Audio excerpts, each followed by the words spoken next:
कक्षा 6 विषय सामाजिक विज्ञान अध्याय प्रथम। मेरा नाम कैलाश सोटिया है। मैं आपको एसएसटी पढ़ा रहा हूँ। इस पाठ का नाम है क्या, कब, कहाँ और कैसे। इस पाठ की हम आज 3 बिंदुओं का अध्ययन करेंगे। गंगा और इसकी सहायक नदी, दूसरा देश का नाम, तीसरा अतीत के बारे में कैसे जाने। गंगा और उसकी सहायक नदी। गंगा के दक्षिण में इन नदियों के आसपास का क्षेत्र है, उसे प्राचीन काल में मगध महाजनपद के नाम से जाना गया। मगध अपने आप में एक शक्तिशाली महाजनपद था। मगध पर हर्यक वंश, शिशुनाग वंश, नंद वंश और मौर्य वंश जैसे प्रतापी वंशों ने शासन किया और मगध की शक्ति, प्रतिष्ठा, वैभव को चरमोत्कर्ष पर पहुंचा दिया। मौर्यों ने मगध को केंद्र मानकर या केंद्र बनाकर पूरे भारत पे शासन किया और पूरे भारत को एक राजनीतिक इकाई के रूप में सुसंगठित किया।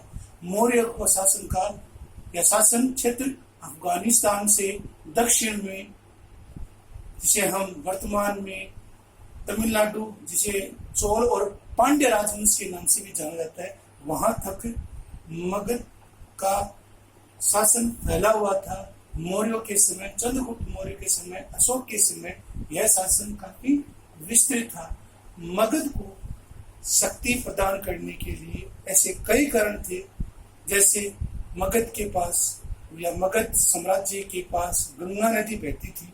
दूसरा, मगध में लौह अयस्क की भरपूर खाने थी, जहां से लौह अयस्क प्रचुर मात्रा में निकाला जाता था। लौह अयस्क का प्रयोग भाले, तलवार आदि के निर्माण में किया जाता था। इसके अतिरिक्त यहाँ पर जंगल में हाथियों की संख्या भी बहुत अधिक थी और मौर्यों की सेना में करीब करीब 1,80,000 केवल और केवल हाथी थे, जिन्होंने मौर्यों की एक शक्तिशाली सेना के निर्माण में सहायता की।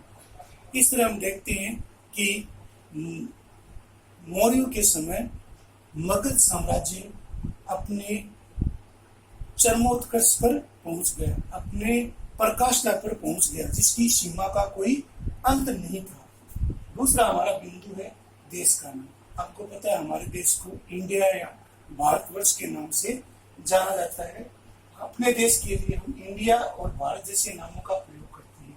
इंडिया शब्द में इंडस से निकलता है, जिसे संस्कृत में सिंधु कहा जाता है। लगभग 2500 वर्ष पहले उत्तर पश्चिम से आने वाली जो जातियां थी, ईरानी थी या यूनानी थी, वो से का उच्चारण है से करती थी। तो से का उच्चारण है से हो गया, तो से के स्थान पर है। सिंधु से हिंदू और सिंधु के परे रहने वाले हिंदू कहलाए या हिंदुस्तान के नाम से जिसे हम जानते हैं। सिंधु को हिंदोस और हिंदोस के पूर्व में स्थित देश को इंडिया कहा गया।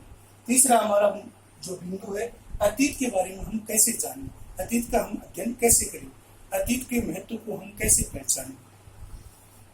अतीत में या अतीत को जानने के लिए इतिहास पढ़ना बहुत आवश्यक है। बिना इतिहास पढ़े हम अतीत या पास्ट को नहीं जान सकते। इसलिए इतिहास के बारे में कहा जाता है, it is the study of past event which based on fact and interpretation. इतिहास के द्वारा ही हम अतीत के बारे में जान सकते हैं। और यदि हमें इतिहास को जानना है तो हमें पांडुलिपियों के अध्ययन को प्राप्त करना बहुत आवश्यक है। पांडुलिपियों के लिए अंग्रेजी में एक वर्ड आता है मनुस्क्रिप्ट।